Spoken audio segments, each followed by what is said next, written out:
Vi naturmennesker, og det som vi har livet av I førjen, det naturen.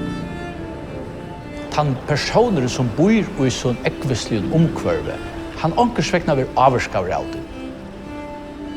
There has to be something that disturbs, that makes it different. We're focusing on what we have around us, and a big part of that is whales. I know that that is a very controversial thing to serve. He's a bit crazy. He likes to create dishes that have a story.